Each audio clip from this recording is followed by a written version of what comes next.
Alors, quand j'avais 12-13 ans, je me rappelle qu'il y avait une technique que j'utilisais souvent avant d'aller en soirée, avant d'aller aborder les femmes, c'est que j'allais à la salle de sport.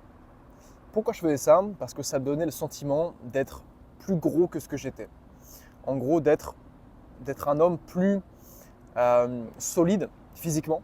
Et là, c'est très bien qu'on précise physiquement dans un premier temps, d'être un homme qui prend plus de place. Parce que grâce à mon physique, je pouvais être plus musclé. J'avais les bras congestionnés et c'était vraiment la technique, c'était vraiment un putain de cheat code.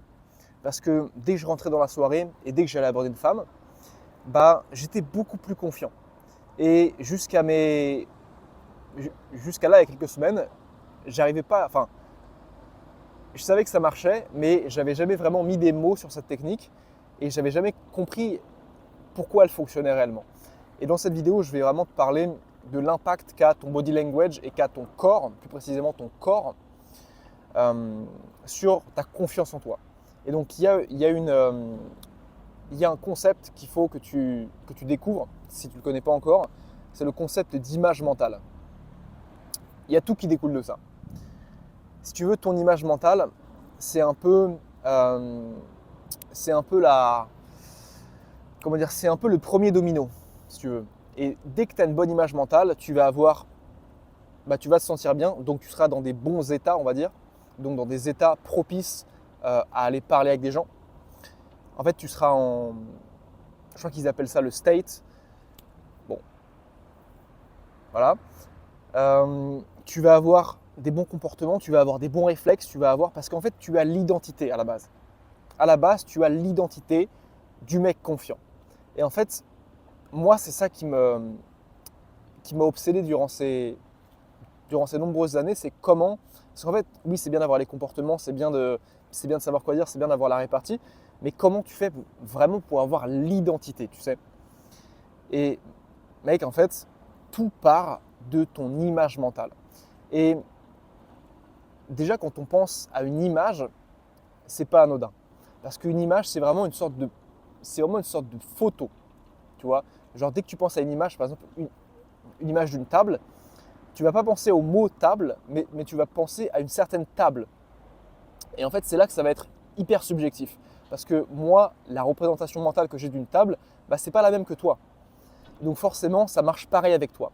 Si je te dis, tu vois, moi je m'appelle Pierre par exemple, quand je pense à Pierre, j'ai plusieurs façons de voir Pierre.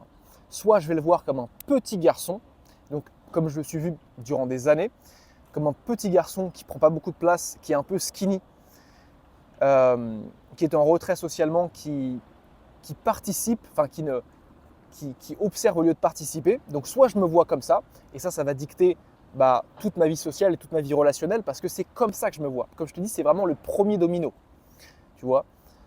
Soit alors, je vais me voir plutôt comme un mec qui prend de la place, comme un mec confiant, comme un mec sûr de lui. Et en fait, tout ça, mec, c'est que de l'imagination.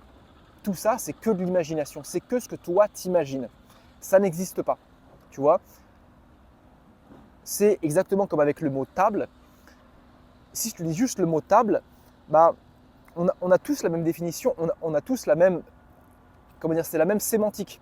Mais par contre, la représentation mentale d'une table, c'est ça qui change. Et en fait, ce que je veux vraiment que tu comprennes, c'est que tu as juste en fait à t'imaginer une nouvelle image de toi physiquement. Pour changer ton image mentale, donc pour changer ton identité, parce que dans cette vidéo, donc ici, image mentale égale identité, parce que c'est de ton identité que va découler tes pensées, mec, pour te dire à quel point c'est un putain de cheat code.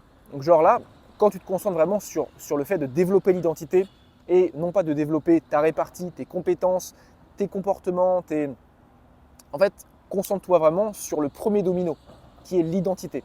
Identité, là je vais te faire un petit schéma, en fait ça fait vraiment identité, pensée, émotion, action, résultat, et ça renforce ton identité.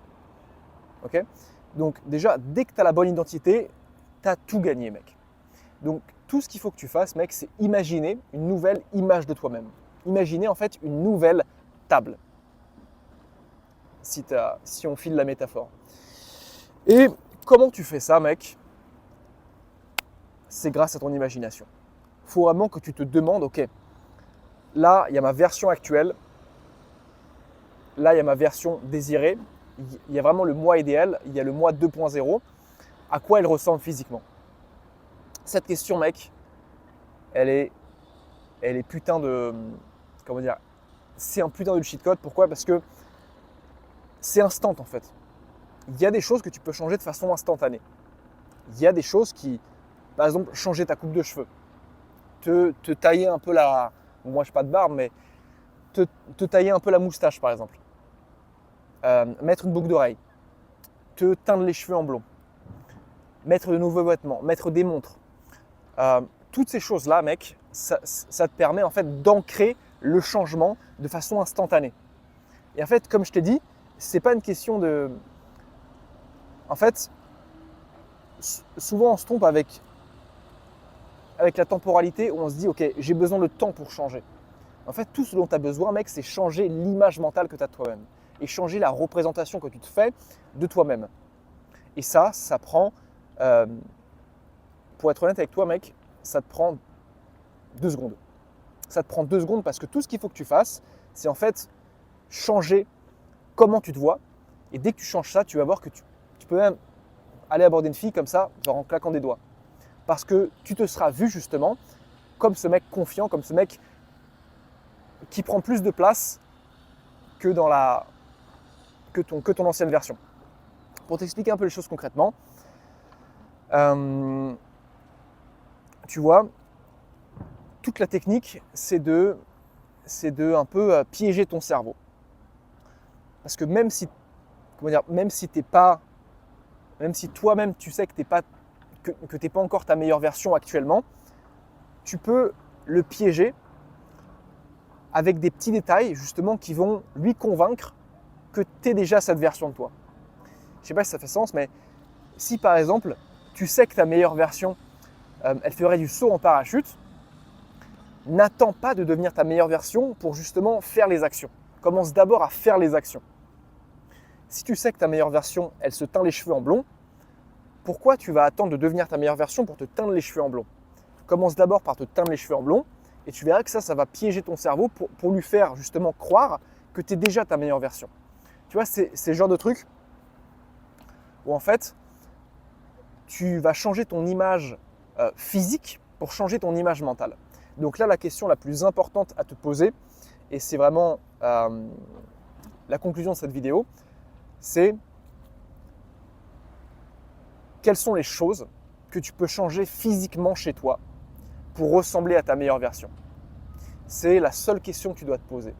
Qu'est-ce que tu peux changer dès maintenant dans ton physique, donc dans ton apparence, dans ta posture, donc en fait dans tout ce que tu vois physiquement, donc dans ce que tu renvoies, qu'est-ce que tu peux changer pour ressembler à ta meilleure version? Vraiment, je dis bien ressembler. Parce que c'est justement quand tu vas changer ton image physique que ton image mentale va suivre directement. Ok? Donc, fais vraiment genre une liste de 5 à 8 choses concrètes que tu peux changer. Moi, je sais que par exemple, ma meilleure version, elle a des gros biceps. Donc, qu'est-ce que je fais, mec? Je vais à la salle de sport et je me tue les bras. Et je sais qu'une journée où je ne fais pas ça, c'est une journée entre guillemets ratée parce que c'est une journée où je ne ressemble pas physiquement à ma meilleure version. Et donc à l'inverse, tu vas voir que toutes les journées où tu fais des choses qui te permettent de ressembler à ta meilleure version, ce sera des journées où tu vas t'épanouir. Pourquoi? Parce que tu seras aligné avec la personne que tu veux devenir. Et c'est ça la confiance en soi.